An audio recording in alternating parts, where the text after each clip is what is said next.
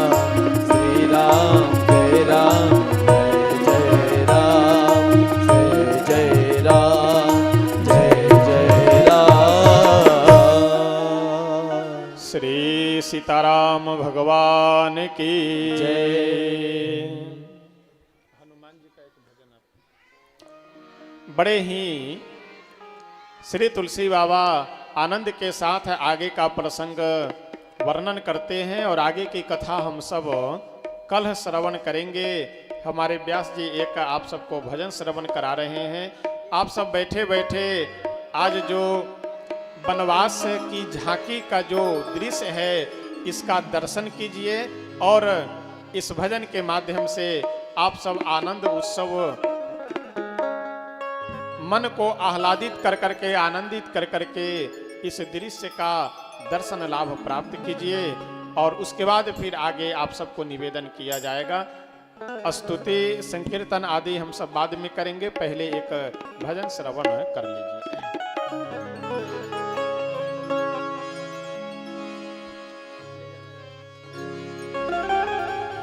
वीर हनुमान अति बलवाना, वीर हनुमान अति बलवाना, वीर हनुमान अति बलवाना, वीर हनुमान अति बलवाना, राम राम रसिया रे प्रभु मन बसियो रे, राम राम रसियो रे प्रभु मन बसियो रे, वीर हनुमान अति बलवाना, वीर हनुमान अति बलवाना, वीर हनुमान अति बलवाना, वीर हनुमान अति बलवाना, राम राम रसिया रे मेरे मन बसियो रे, राम राम रसियो रे मेरे मन बसियो रे,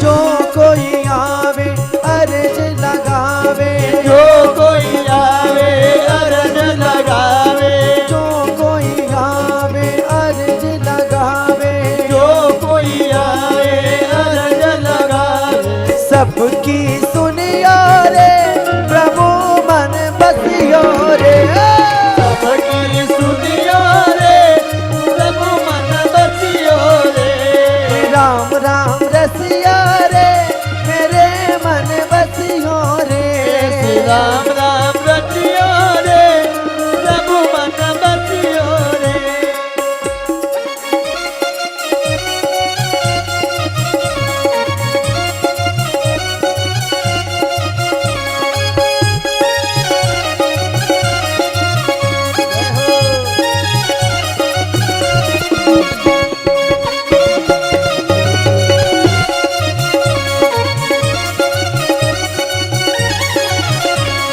राम राम रसियो रे मेरे मन बसियो रे, राम राम रसियो रे मेरे मन बसियो रे, कोई संगी और हाथ उठा के सभी लोग ताली बजाकर भजन करेंगे भगवान का, और हनुमान जी महाराज जी का जो ताली बजाएगा जो भजन करेगा भगवान उनकी सुनेंगे। और सब लोग आए। अर्जी हमारी मर्जी तुम्हारी, अर्जी हमारी मर्जी तुम्हारी, अर्जी हमारी मर्जी तुम्हारी, अर्जी हमारी मर्जी तुम्हारी, कृपा करियो रे प्रभु मन बसियो रे। राम राम रचियो रे मोरे मन बसियो रे।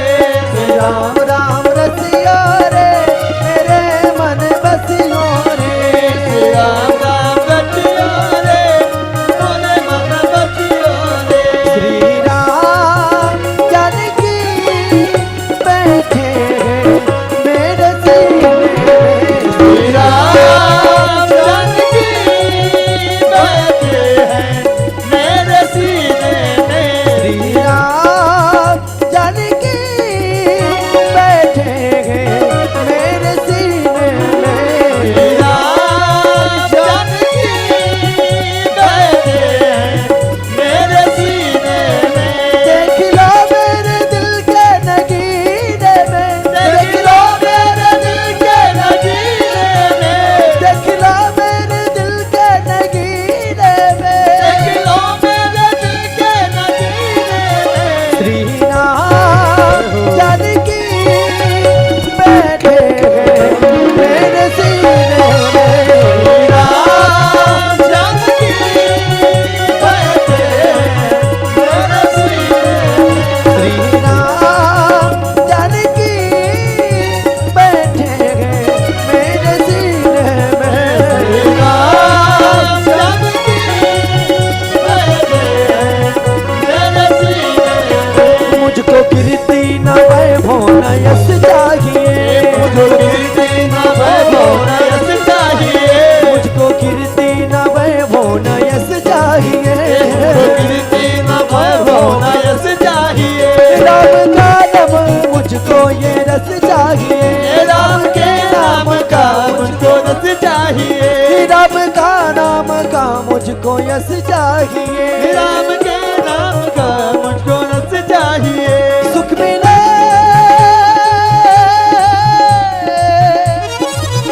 सुख मिले मुझको अमृत का पीने में। सुख मिले ऐसे अमृत को पीने में। श्री राम जानकी बैठे हैं मेरे सीने में। श्री राम जानकी बैठे हैं मेरे सीने में। श्री राम जानकी बैठे हैं मेरे सीने में। राम जानकी बैठे हैं मेरे सीने में।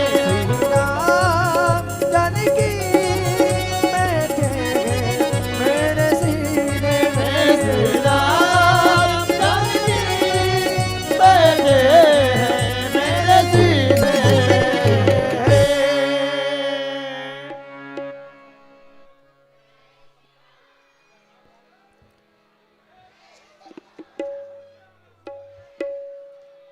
श्री सीताराम भगवान की, श्री अयोध्या धाम की। आज बड़े ही उत्साह और उमंग के साथ श्री राम कथा के अंतर्गत कई कथाओं का हम सब श्रवण लाभ प्राप्त किए हैं। और वनवास के प्रसंग में श्री हनुमान जी महाराज से प्रभु आकर के किष्किंधा में मिलते हैं। यह सब कथा जो शेष बची हुई है हम सब कल श्रवण करेंगे। और कल श्री राज्याभिषेक कथा भी और झांकी के माध्यम से अंत में हम सब राज्याभिषेक भगवान का करेंगे। तो इसलिए आज श्री हनुमान जी और भगवान से मिलन की जो झांकी है उसका भी हम सब दर्शन लाभ प्राप्त किए हैं। और संजोग की बात देखिए, हनुमान जी आज आए तो हमें लगता है पूरे 8 दिन में सबसे ज्यादा केला भी आज आया है। अब गोयल साहब चर्चा कर रहे थे कि जो है जमरतपुर में महाराज जी केला पे बोले थे, यानी हम कहे कि वो अपने आप समय आ जाएगा।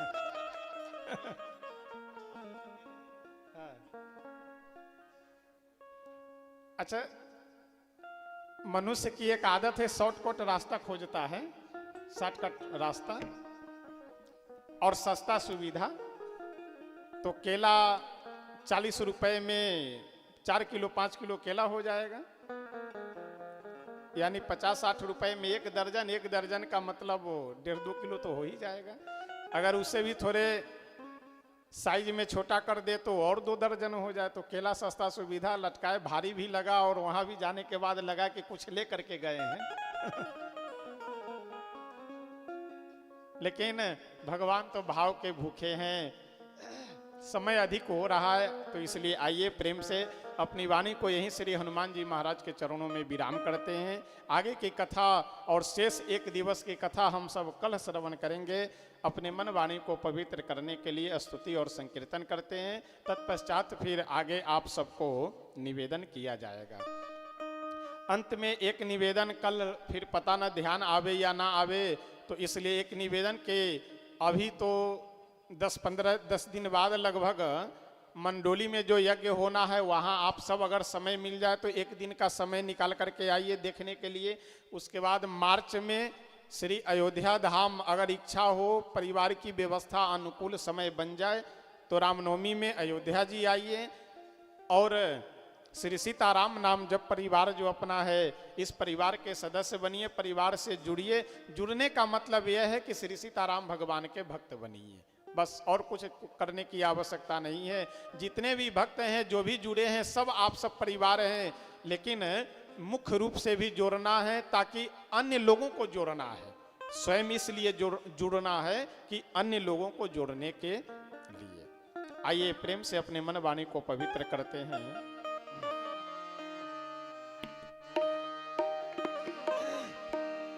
शरण में आए हैं हम तुम्हारी, दया करो हे दयालु भगवन। शरण में आए हैं हम तुम्हारी, दया करो हे दयालु भगवन। शरण में आए हैं हम तुम्हारी, दया करो हे दयालु भगवन। शरण में आए हैं हम तुम्हारी, दया करो हे दयालु भगवन। सुधारो बिगड़ी दशा हमारी, दया करो हे दयालु भगवन। सुधारो बिगड़ी दशा हमारी, दया करो हे दयालु भगवन। शरण में आए हैं हम तुम्हारी, दया करो हे दयालु भगवन। शरण में आए हैं हम तुम्हारी, दया करो हे दयालु भगवन। भले जो हैं हम तो हैं तुम्हारे, बुरे जो हैं हम तो हैं तुम्हारे। भले जो हैं हम तो हैं तुम्हारे, बुरे जो हैं हम तो हैं तुम्हारे। तुम्हारे होकर हो हम दुखारी, दया करो हे दयालु भगवन। तुम्हारे भर कर तुम है दुखारी, दया करो हे दयालु भगवन। शरण में आए हैं हम तुम्हारी, दया करो हे दयालु भगवन। शरण में आए हैं हम तुम्हारी, दया करो हे दयालु भगवन। ना हम में बल है ना हम में शक्ति, भरो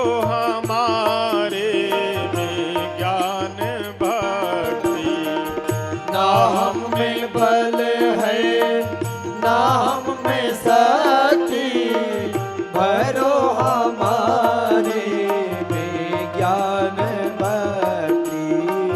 ना हम में बल है ना हम में शक्ति, भरो हमारे में ज्ञान भक्ति।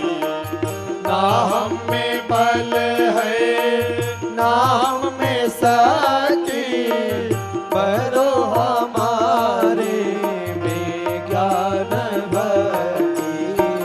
तभी कहाओ हे तापहारी, दया करो हे दयालु भगवन। तभी कहाओ तापहारी, दया करो हे दयालु भगवन। शरण में आए हैं हम तुम्हारी, दया करो हे दयालु भगवन। शरण में आए हैं हम तुम्हारी, दया करो हे दयालु भगवन। सुधारो बिगड़ी दशा हमारी, दया करो हे दयालु भगवन। सुधारो बिगड़ी दशा हमारी, दया करो हे दयालु भगवन। शरण में आए हैं हम तुम्हारी, दया करो हे दयालु भगवन। शरण में आए हैं हम तुम्हारी, दया करो हे दयालु भगवन। हरे राम राम राम सीता राम राम राम। हरे राम राम राम सीता राम राम राम। हरे राम राम राम सीता राम राम राम। हरे राम राम राम सीता राम राम राम। हरे राम राम राम सीता राम राम राम। हरे राम राम राम सीता राम राम राम। हरे राम राम राम सीता राम राम राम। हरे राम राम राम सीता राम राम राम। हरे राम राम राम सीता राम राम। हरे राम राम राम सीता राम राम राम। हरे राम राम राम सीता राम राम राम। हरे राम राम राम सीता राम राम राम। हरे राम राम राम सीता राम राम राम। हरे राम राम राम सीता राम राम राम। हरे राम राम राम सीता राम राम राम। हरे राम राम राम सीता राम राम राम। हरे राम राम जय राम हो। सीता राम राम राम। हरे राम राम राम सीता राम राम राम। हरे राम राम राम सीता राम राम राम। हरे राम राम राम सीता राम राम राम। हरे राम राम राम सीता राम राम राम। हरे राम राम राम सीता राम राम राम। श्री सीताराम भगवान की, श्री हनुमान जी महाराज की। आगे की कथा हम सब कल सायंकाल की बेला में यहाँ उपस्थित होकर के श्रवण करेंगे। और कल अंतिम दिवस की कथा भी है। परसों यानी 1 जनवरी को यहाँ दोपहर में हवन और उसके बाद भंडारे आदि की व्यवस्था है। तो जो भी अभी निवेदन होगा आज से कल में आप सबको बताया जाएगा, निवेदन किया जाएगा।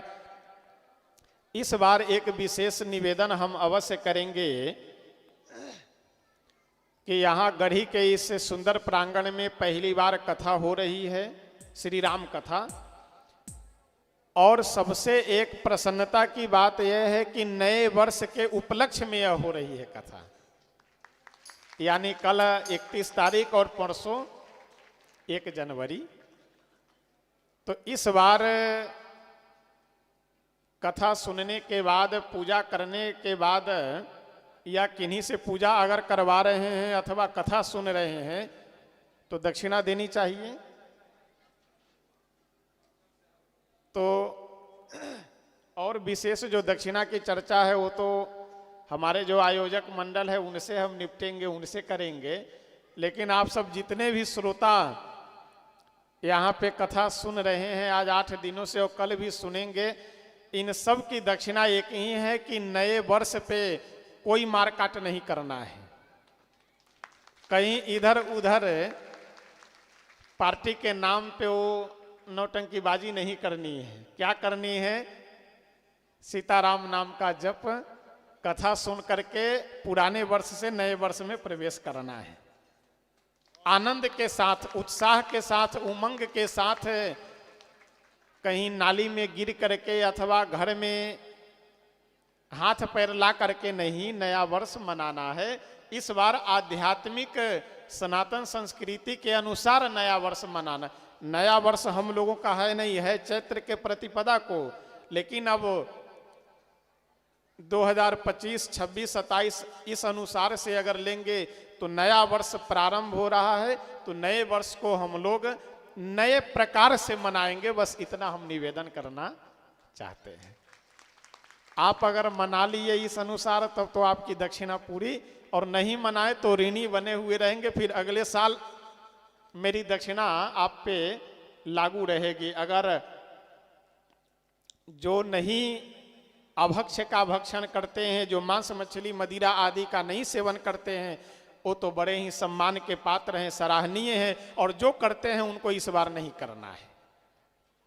श्री सीताराम भगवान की जय। आइए प्रेम से अब आगे जो आप सबको निवेदन किया जाएगा उसे श्रवण कीजिए और आरती करेंगे। आरती प्रसाद लेकर के ही अपने गंतव्य स्थान को प्रस्थान करेंगे। तब तक आप सबको जय सीताराम।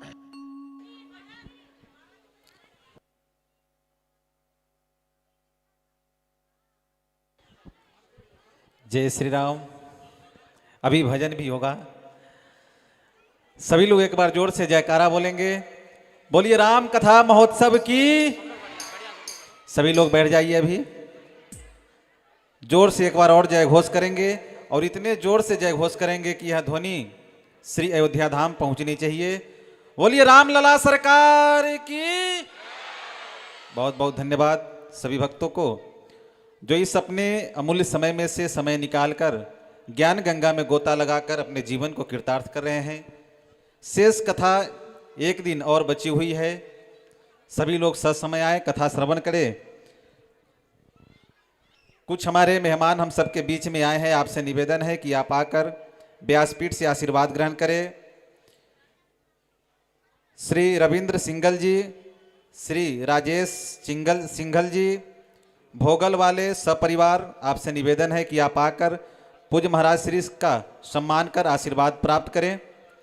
इसी क्रम में निवेदन करेंगे, जमरूदपुर से कुछ हमारे भक्त चल कर आए हैं। श्री मती अंजू धामिया जी, आपसे निवेदन है आकर व्यासपीठ से आशीर्वाद ग्रहण करें। इसी क्रम में निवेदन करेंगे, श्री कुसुम धामिया जी, आप आकर व्यासपीठ से आशीर्वाद ग्रहण करें। श्री लक्ष्य धामिया जी, आपसे निवेदन है कि आकर व्यासपीठ से आशीर्वाद ग्रहण करें। उर्मिला जी, आपसे निवेदन है आकर व्यासपीठ से आशीर्वाद ग्रहण करें।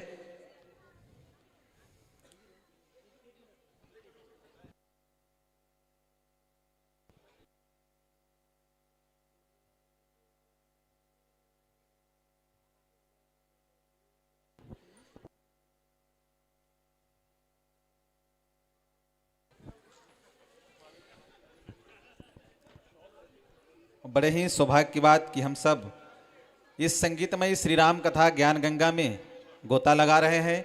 यह सनातन सत्य है कि आपके जीवन में यह दोबारा फिर कब मिलेगा, कहाँ मिलेगा, कैसे मिलेगा, यह परमात्मा के हाथ में है।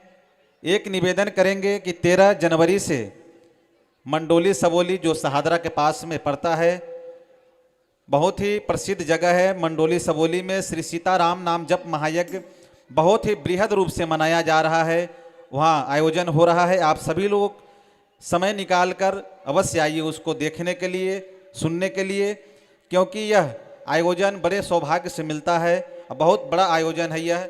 11 कीर्तन कुंजों में श्री सीताराम नाम जप महायज्ञ का आयोजन है। इसी क्रम में आज कुछ हमारे दानवीर का नाम मेरे पास इस प्रकार आया है।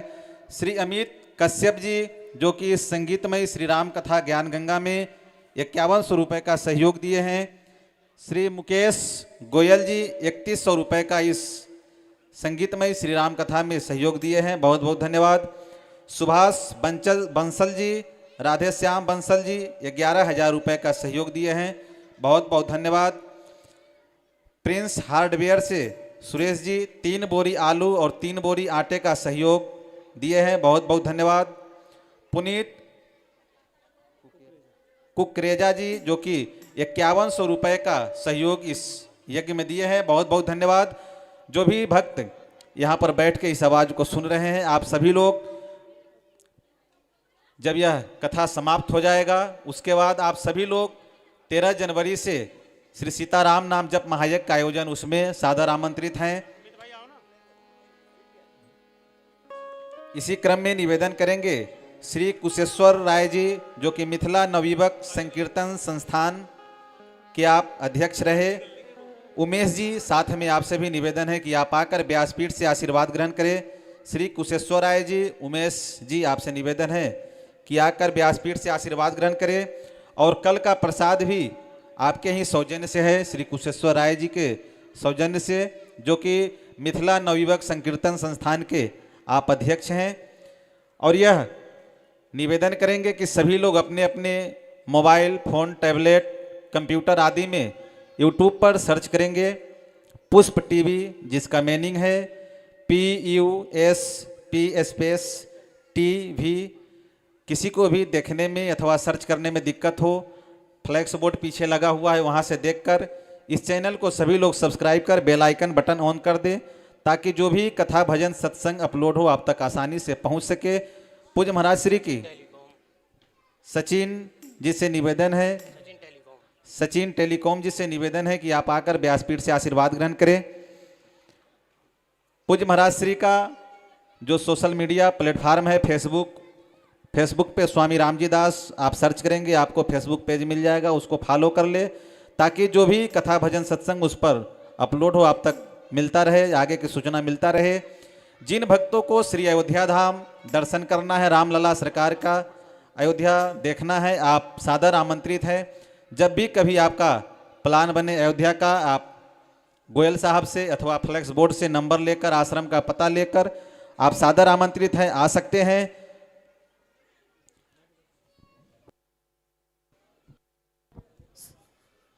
और पूज्याचार्य से निवेदन करेंगे कि आरती का मार्ग प्रशस्त करें। हाँ, आज का प्रसाद योगेश गुप्ता जी के तरफ से है, बहुत बहुत धन्यवाद। योगेश गुप्ता जी से निवेदन करेंगे कि मंच पर आकर व्यासपीठ से आशीर्वाद ग्रहण करें। पूज्याचार्य श्री, जय श्री राम।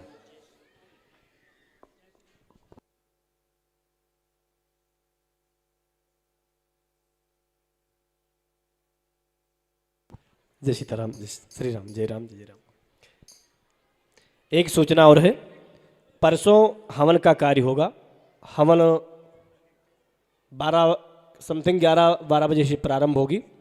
तो जो भी भक्त हवन में सम्मिलित होना चाहें वो अपने घर से हवन सामग्री लेकर के आएँ और हवन में सम्मिलित हो सकते हैं। परसों 1 जनवरी को हवन का कार्य होगा। तो जो भी भक्त हवन में सम्मिलित होना चाहते हैं, हवन करना चाहते हैं, वो अपने घर से हवन सामग्री लेकर के आएँ और हवन में सम्मिलित हो सकते हैं, हवन कर सकते हैं। आइए इसी के साथ हम सभी प्रेम से भाव से भगवान की आरती करेंगे। अपने अपने यथास्थान पे खड़े हो जाएं।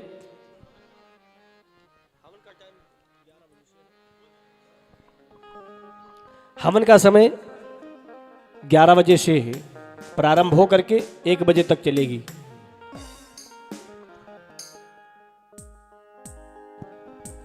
आइए सभी लोग खड़े होकर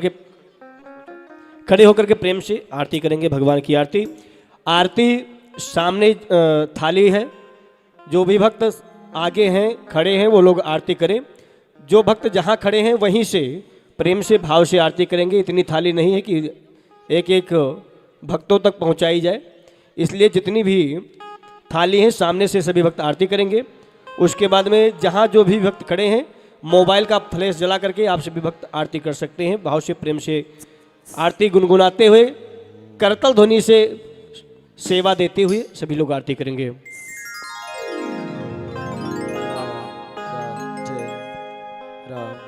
हरि ओम मा चंद्रमा मनुषो जात चक्षुः सूर्यो अजायत श्रोत्रात् वायुश्च प्राणश्च मुखादग्निरजायत।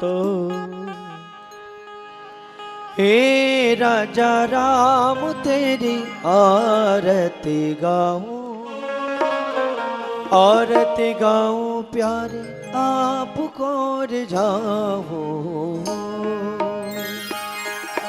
हे राजा राम तेरी आरती गाऊं प्रभु आपको रिझाऊं। हे राजा राम तेरी आरती गाऊं, आरती गाऊं प्यारे आपको रिझाऊं प्यारे हो। हे राजा राम तेरी आरती गाऊं प्रभु आपको रिझाऊं। अवध बिहारी तेरी आरती गाऊं, आरती गाऊं प्यारे आपको रिझाऊं प्यारे हो। अवध बिहारी तेरी आरती गाऊं प्रभु आपको रिझाऊं। कन की सिंहासन राजत जोरी, दशरथ नंदन जनक किशोरी। कनक सिंहासन राजत जोरी, दशरथ नंदन जनक किशोरी। कनक सिंहासन राजत जोरी, दशरथ नंदन जनक किशोरी। कनक सिंहासन राजत जोरी, दशरथ नंदन जनक किशोरी। युगल छवि को सदा निहारो, युगल छवि को ला सदा निहारो। हाँ, प्यारे सीताराम तेरी आरती गाऊं, आरती गाऊं प्यारे आपको रिझाऊं प्यारे हो। हे राजा राम तेरी आरती गाऊं प्रभु आपको मनाऊं। वाम बागे सो विद जग जननी, चरण विराजत है सुत अंजनी। वाम भाग सो भत जग जननी, चरण विराजत है सुत अंजनी। वाम बाग सो विद जग जननी, चरण विराजत है सुत अंजनी। वाम भाग सो विद जग जननी, चरण विराजत है सुत अंजनी। उन चरणों को सदा निहारो, उन चरणों को सदा निहारो। हाँ, हे राजा राम तेरी आरती गाऊं, आरती गाऊं प्यारे आपको रिझाऊं। हे राजा राम तेरी आरती गाऊं, आरती गाऊं प्रभु आपको रिझाऊं। आरती हनुमत के मन भावे, राम कथा नित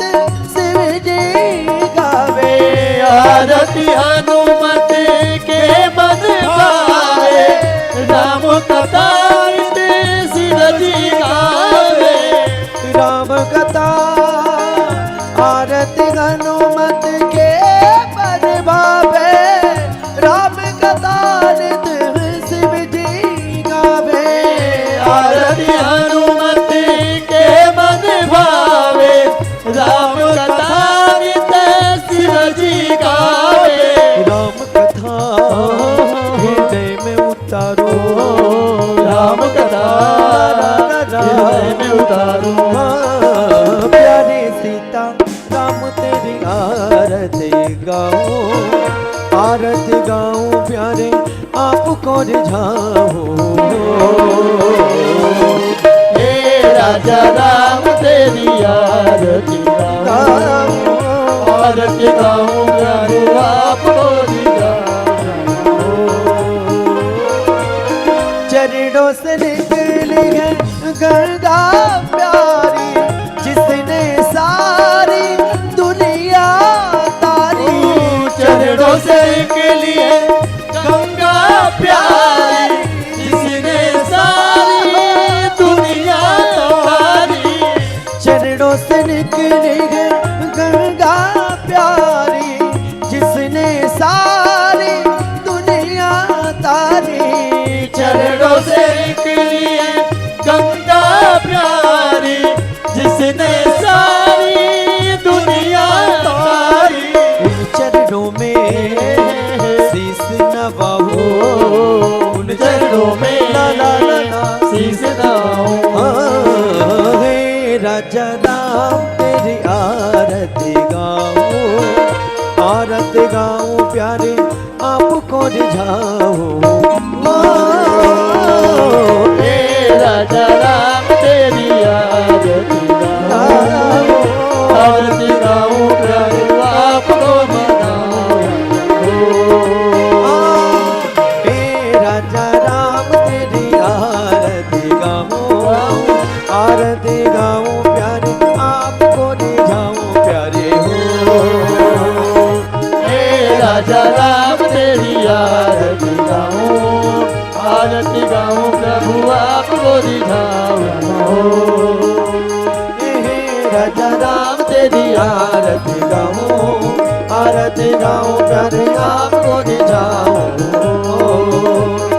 कर्पूर गौरम करुणावतारम संसार सारम भुजगेंद्र हारम सदा वसंतम हृदयारविंदे भवं भवानी सहितं नमामि, त्वमेव माता च पिता त्वमेव, त्वमेव बन्धु च सखा त्वमेव, त्वमेव विद्या द्रविणं त्वमेव, त्वमेव सर्वं मम देव देव, त्वमेव सर्वं मम देव देव, त्वमेव सर्वं मम देव देव, हरे राम राम राम हरे हरे, हरे कृष्ण कृष्ण कृष्ण हरे हरे, हरे राम राम राम हरे हरे, हरे कृष्ण कृष्ण कृष्ण हरे हरे, हरे राम राम राम हरे हरे, हरे कृष्ण कृष्ण कृष्ण हरे हरे, हरे राम राम राम हरे हरे, हरे कृष्ण कृष्ण कृष्ण हरे हरे, हरे राम राम राम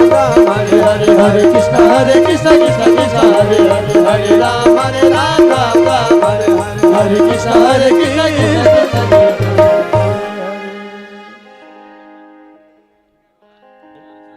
हरि ओम जय सीताराम।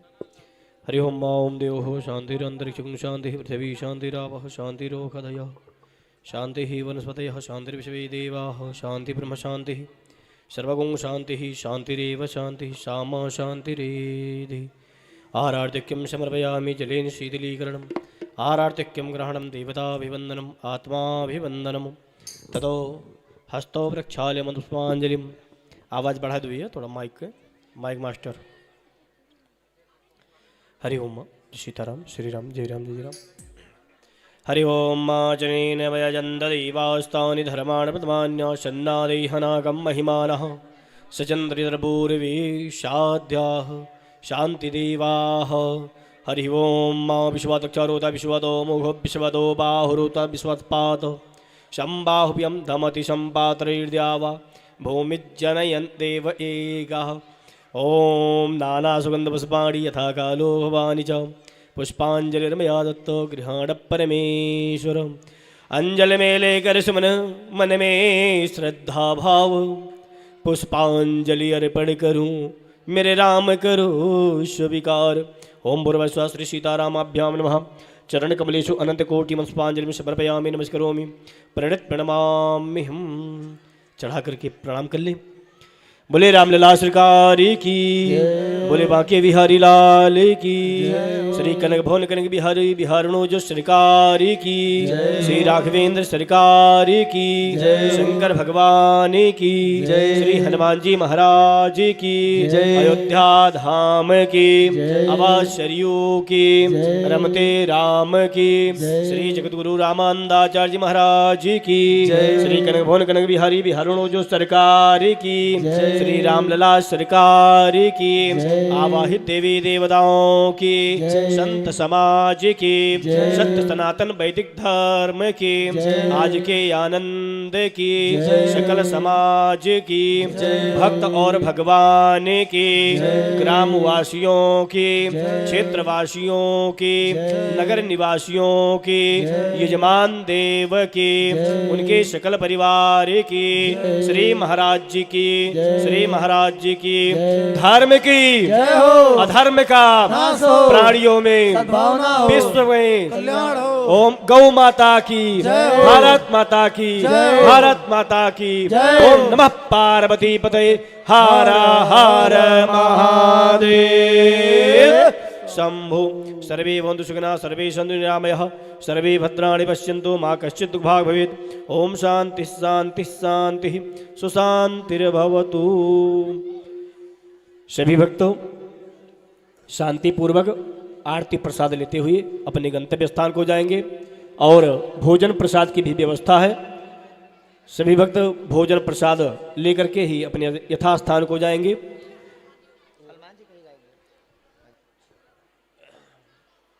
आगे की सूचना आपको श्री विभीषण जी देंगे।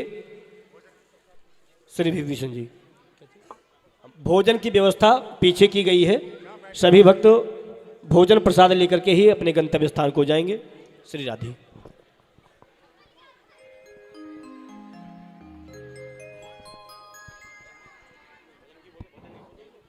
जय श्री राम। ब्यास जी 2 मिनट रुके रहेंगे, फिर हनुमान जी का भजन श्रवण कराएंगे। आप सभी भक्तों से निवेदन है कि बस एक दूसरे को सहयोग देते हुए बहुत ही पर्याप्त मात्रा में भोजन प्रसाद की व्यवस्था है। आप सभी लोग भोजन प्रसाद ग्रहण करके ही अपने अपने गंतव्य स्थान की ओर प्रस्थान करेंगे। बस एक दूसरे को सहयोग देते हुए पहले भोजन करेंगे, फिर प्रसाद लेकर अपने अपने घर की ओर जाएंगे। आइए चलते हैं, ब्यास जी से भजन श्रवण करते हैं।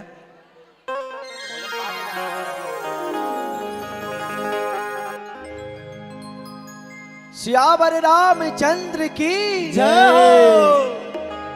जिनको भी महाराज श्री से आशीर्वाद लेना है, बस एक दूसरे को सहयोग देते हुए मंच पर आते रहे और आशीर्वाद लेकर अपने अपने जगह को सुनिश्चित करते रहें। जय श्री राम।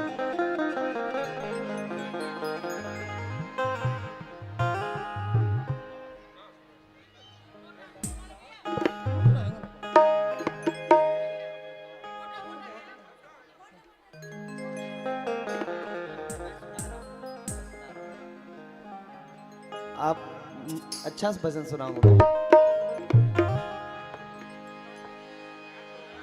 दुनिया में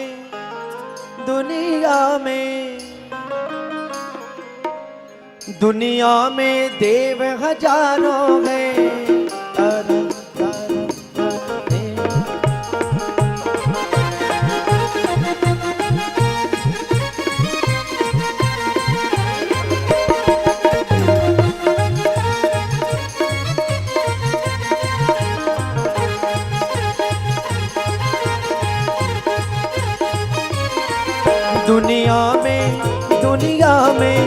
दुनिया में देव हजारों हैं, बजरंग बली का क्या कहना। दुनिया में देव हजारों हैं, बजरंग बली का क्या कहना। दुनिया में देव हजारों हैं, बजरंग बली का क्या कहना। दुनिया में लोग हजारों हैं, बजरंग बली का क्या कहना। बजरंग बली का क्या कहना। बजरंग बली का क्या कहना। इनकी शक्ति का क्या कहना। इनकी शक्ति का क्या कहना। दुनिया में जय हो।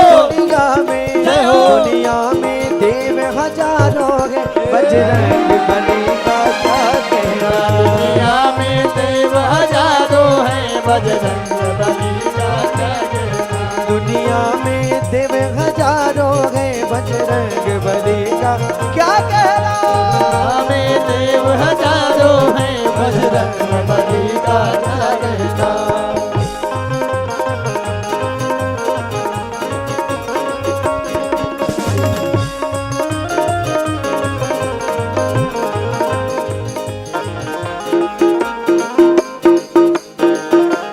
जय जय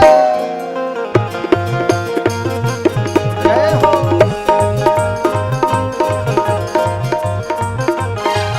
दुनिया में देव हजारों हैं, बजरंग बली का क्या कहना। दुनिया में देव हजारों हैं, बजरंग बली का क्या कहना। ये सात समंदर लाग गए, ये सात समुंदर लाग गए, और कठलंका में कूद गए। बजरंग लंका में कूद गए। ये सात समंदर लाग गए, ये सात समुंदर लाग गए, और कठलंका में कूद गए। लंका में कूद गए। रावण को जय हो। रावण को जय हो। रावण को डराना क्या कहना। लंका को जलाना क्या कहना। हजारों हैं, बजरंग बली का क्या कहना। दुनिया में देव हजारों हैं, बजरंग बली का क्या कहना।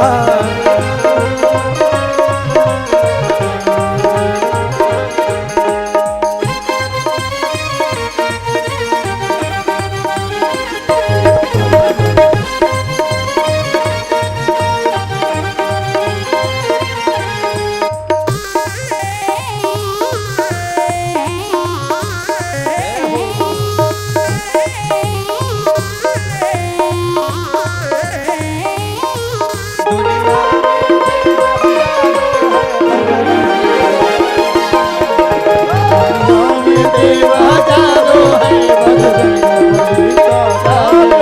जब लक्ष्मण जी को होश हुए, जब लक्ष्मण जी बेहोश हुए, जब लक्ष्मण जी बेहोश हुए, जब लक्ष्मण जी बेहोश हुए, संजीवन बूटी लान गए। संजीवन बूटी लान गए, संजीवन बूटी लान गए। संजीवन बूटी लान गए। लक्ष्मण को जय हो। लक्ष्मण को जय हो। लक्ष्मण को जिलाना क्या कहना। पर्वत को उठाना क्या कहना। दुनिया में देव हजारों हैं, बजरंग बली का क्या कहना। दुनिया में देव हजारों हैं, बजरंग बली का क्या कहना। दुनिया में देव हजारों हैं, बजरंग बली का क्या कहना।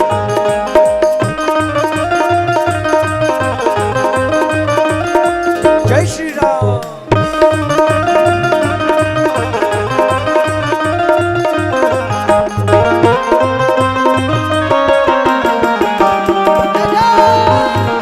दुनिया में देव हजारों हैं, बजरंग बली का क्या कहना।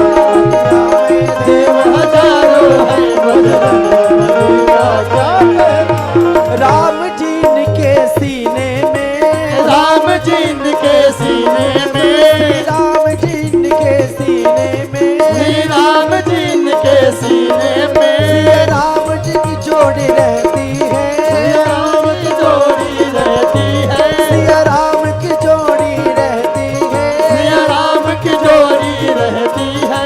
और जो राम के दीवाने हैं, जो हनुमत जी के दीवाने हैं, जो राम के दीवाने हैं, वो हाथ उठाए और झूम के नाचे। जय श्यामल हो। रामचंद्र की जय श्री राम। जय श्री राम। ऐसे आवाज नहीं आ रही है, ऐसे थोड़ी मजा आएगा।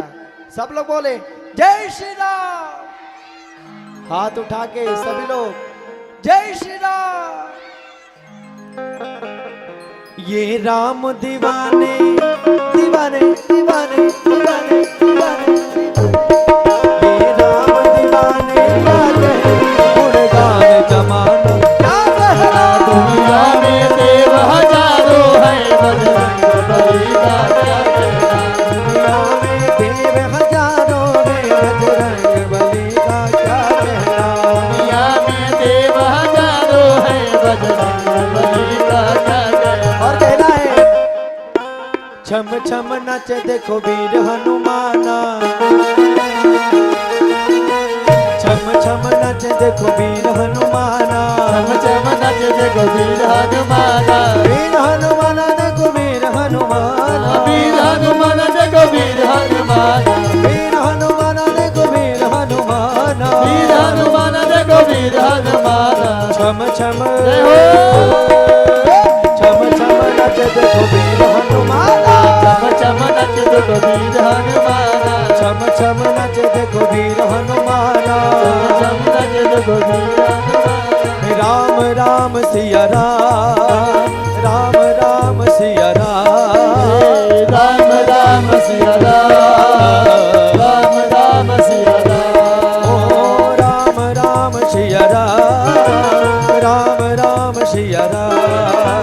राम राम सिया राम, राम राम सिया राम।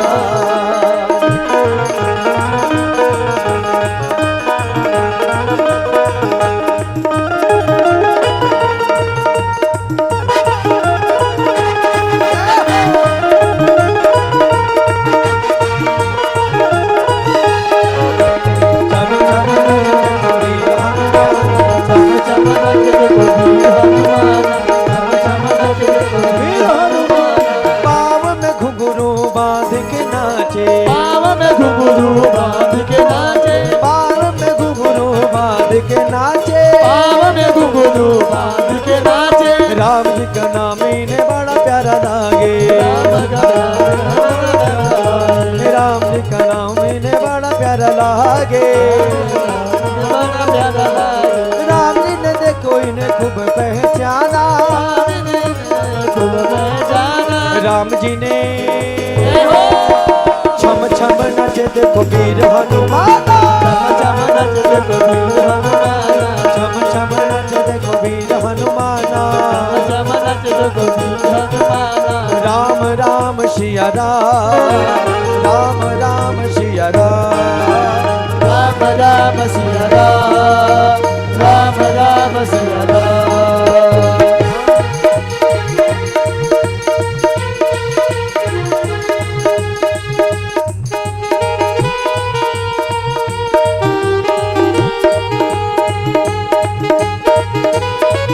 जय हो जय हो।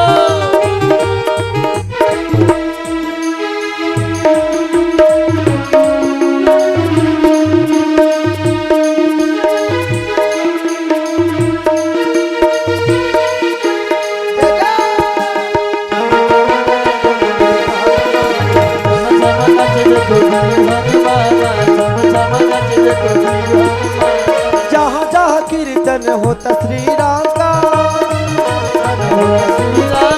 जहाँ जहाँ कीर्तन होता श्री राम का। कीर्तन होता श्री राम का। लगता है पैरा वहाँ वीर हनुमान का। वीर हनुमान। लगता है पैरा वहाँ वीर हनुमान का। वीर हनुमान। राम जी के चरणों में, राम जी के चरणों में इनका है ठिकाना। छम छम जय जय। और जो भी डांस कर रहे हैं भैया, मैं निवेदन कर दूं कि जो भी वो हाथ उठाएं और हनुमान जी के साथ आप नृत्य करें। राम के साथ हाथ उठाए सभी लोग और जोर से ताली बजा के कि छम छम, हाँ छम छम नच देखो वीर हनुमाना। चम नच देखो वीर हनुमाना। छम छम नच देखो वीर हनुमाना। चम नच देखो वीर हनुमाना। राम राम सिया राम, राम राम सिया राम। राम राम सिया राम, राम राम सिया